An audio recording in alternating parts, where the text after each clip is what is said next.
We're here for the final time this season with head coach Anna Nimz. We're going to talk about the Lady Demon basketball team, final two games of the year. New Orleans on Wednesday, Central Arkansas on Saturday. And we'll talk about those games in a second. But a couple more thoughts. We didn't get a chance to talk after the Southeastern game because of the craziness with the power and all that weird things that happened after our game. But second half, kind of the story of the year, unfortunately. Not so great first half, a much better second half, especially from Aaron and Osha, who really have been sort of the keys in the last few weeks. But just some thoughts from that game. I think we did. I think we came out sluggish in the beginning. I could have told you that, I think, prior to the game, simply because of shoot-around. It wasn't very high energy. And I genuinely believe all those small things add up to the game and what's going to happen. And so we started off sluggish, came out, played a better second half, had a handful of kids that I thought did a nice job.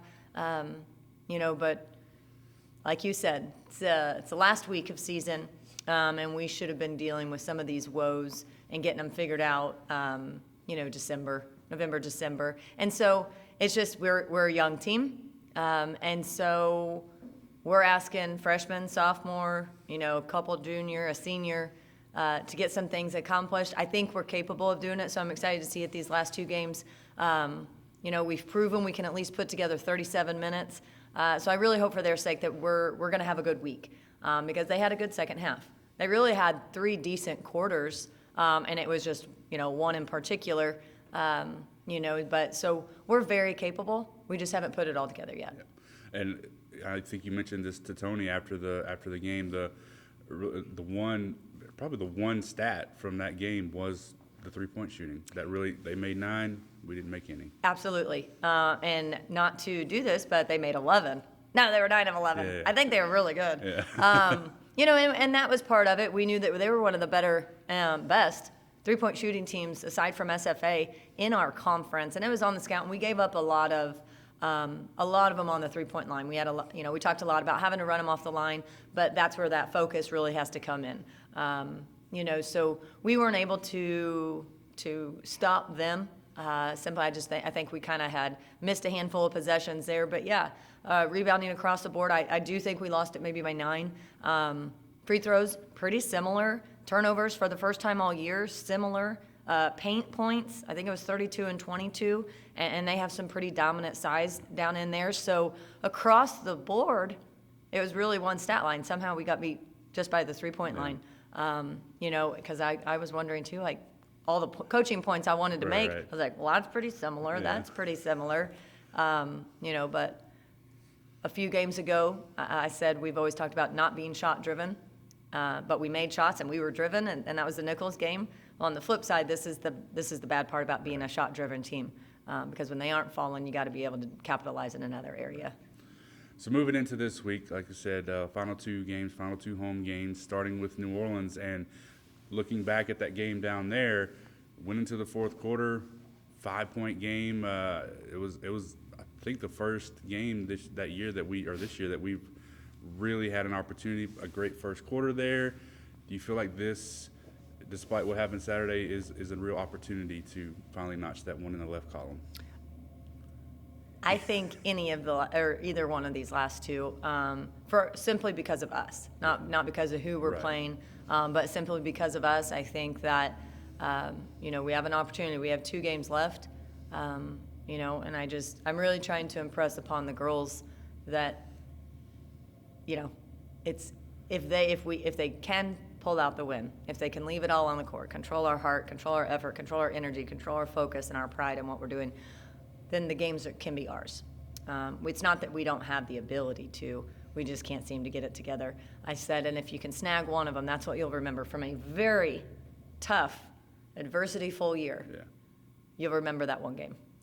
So outside of the X's and O's of these next 2 games, are those things that you just mentioned the things that you'd like to see Wednesday and Saturday? Yeah, they say they're going to stay on the board. We put up, what are you willing to do? What are you willing to do to accomplish what was 3 wins? So what are you willing to do now to accomplish 2 wins? We have 6 days of NCAA Division I basketball left. And what are you willing to do to grab 2 of those wins? But we talk about that it has to be, it's not for lack of ability. It's going to come down to, like I said, those words, and they'll stay on the board: energy, effort, focus, pride. Those are things we can control. And so I'm hopeful that they feel those. I've credited our team all season for not giving up. I think that last Nichols game really got us. It's been even tougher to try to get them rolling, but they have it. And for their sake, I really hope that one of the 2 of them, or 2 of the 2, or come to fruition for them. Like you said, and if you've been following this team all year, it's been a tough year, a lot of adversity, a lot of things that haven't gone our way. For you as a coach, what are maybe 1 or 2 things that you've learned this year? Maybe about yourself as a coach, about basketball, just any of those things that this season. And this may be a question maybe for a month or 2 from now, but since our last interview, I feel like I should at least ask now. I've learned a lot. I would say one of the first things is don't assume. Go back to the very basics, and the day you see that they understand those very basics, then jump forward. Don't jump into it assuming that someone already knows something. I really had to go pretty far back at the beginning of this season, and truthfully, I think there's a few things that I didn't even realize we didn't know until December. Simple things, very, very simple things, basic chest passes. It's just taught differently, and so for the way we want to play, which is going to be a pretty fundamental but fast, but still fundamental, then I've got to go back and teach those because not everybody's taught the same way that we want to play. So that was definitely something that was alarming, but also a teaching moment for myself and my staff because all of us were ready to jump straight in, and that just wasn't the case. I think I have a lot of things. Right. I have a lot of things. Like, I kind of dropped that one on you. You really That's dropped that one on me. That's a loaded question for sure. But yeah. It sure is. I would say, I guess, no matter what, and I think because I had to encourage the girls for the last 18 losses and find ways to keep them going forward and keep them motivated and keep them showing up, it forced me to do the same.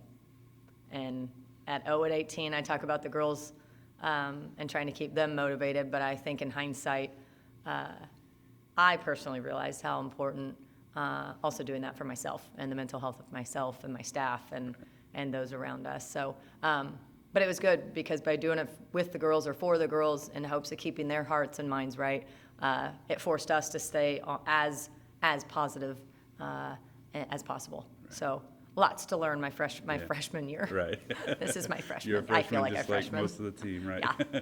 And then finally, since we won't have another one for a while, I want to get a couple thoughts because we haven't talked on camera at least about the signees that we've already gotten that are coming next year. I know just from a local perspective, Jordan McLemore, Captain Tree, played in the semifinals this week in the state tournament. I'm not sure about the Josie from Iowa, but just some thoughts about them quickly. I genuinely, the most exciting thing, yes, they're talented. They can put the ball in the bucket, but they're going to have an adjustment level the second they get here. And so what's exciting to me about them is their work ethic, their character, what I think they're going to bring to the program, just in a sense of, I think the community can be excited about them. I think they can get behind them. I think they have personalities that make you want to support them. They're just fun kids, good, hardworking kid. Josie obviously is a great three-point shooter. Again, we'll have to develop, change speed of that shot, but just a good, hardworking kid. Jordan, coming from Captain Shreve, without sharing too much on this side, but she's a great basketball player. I genuinely think her best basketball is even ahead of her. Her ceiling's really high. So super impactful freshman year on the court. Not sure, not saying no, but she'll impact it in so many other ways. And when a kid has a 4.7 GPA, I think the only class she couldn't take AP was physical education. So I just think if you're doing that in the classroom, you're a hard worker. And so it's exciting to have someone like that. And then Jordan Stroud, bless her heart, out there at Desert Oasis, not even able to play. So she's playing outside, and I know for certain she's getting good workouts in up there. So I think she'll be incredibly hungry. She's 6'1", she's long, she's athletic. She's going to also grow into the game, but ready for the opportunity. So just exciting. Anytime you have 3 new kids, and that'll be our kind of that first-ish class. We were able to bring in a couple freshmen there this past year, but real quick. And so it's just been fun to watch them throughout the season. But just good kids all around. All right, Coach. Well, thanks again for your time this week. Thanks for your time all year long, and we'll talk to you again, I'm sure, sooner than you think. Awesome. And thank you, everybody, for watching. Thank you, everybody, for cheering us on. And I do genuinely hope that you saw some growth throughout the season, and you have something to be proud of in these girls. I know we haven't won, but they're working hard for you, and the future's bright for NSU women's basketball.